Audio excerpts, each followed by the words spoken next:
Cody, what do you make of Aiden Chiles now in his third year, his second year as a starter? He's not 18 years old as he was a year ago. You look at those numbers, he can make a lot of big, exciting plays, but he also made some big mistakes. What do you think about the second time around? Yeah, I think that's where you see the biggest jump from like year one to year two is just the decrease in those mistakes. But he's definitely got a lot of arm talent. I went over there to a couple spring practices, so he's got a good nucleus of receivers, guys with experience. I mean, Nick Marsh is explosive, the transfer from Middle Tennessee, and then Evan Boyd, East Lansing grad. I think he's definitely going to be in the mix and been running with the Toots and getting a lot of reps. So I think just having that nucleus, and then, I mean, they're working all spring, all summer. The more reps you get, the second year, the same starting quarterback, I think that's where you kind of see the leaps and bounds happen in college football with these quarterbacks nowadays. Tom, Aiden Chiles was terrific at Maryland and really good in an upset of Iowa, but couldn't hang on to the ball against Ohio State, and he had a game-turning turnover just before halftime in Ann Arbor. As we look at this game, Michigan State seemed to have advantages everywhere except two spots. Michigan played perfectly and didn't have a penalty, and also hanging on to the football. Michigan got a few gadget plays that worked for them too, but they made the plays they had to make to win.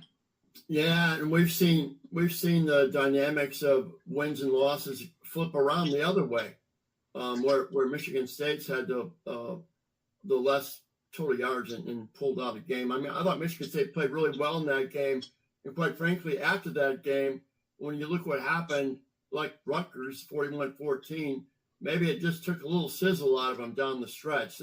Michigan State started really well, and then and then finished badly, if you will, losing at home to Rutgers. But I think this offensive line is the key to this team, Jack. And you mentioned it. They actually have players. They got like 20-some players. They had like 6 before, and protecting Aiden Chiles. You give that dude time. Yeah.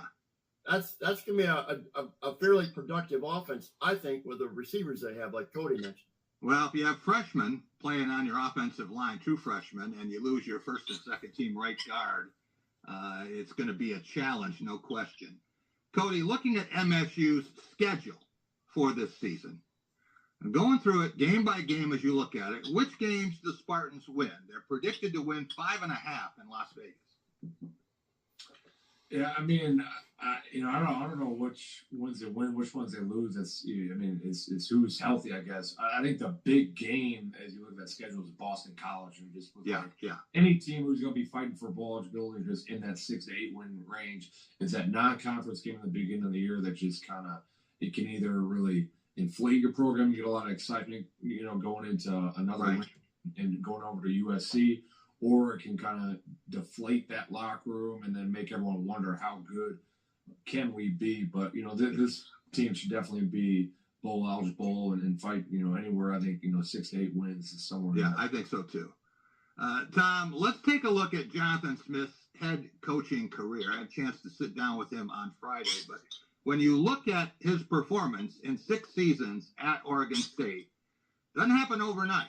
But he did manage to win 25 games there the last 3 years, and no one had done that. It was ranked as the worst Power 5 program in the country when he took over.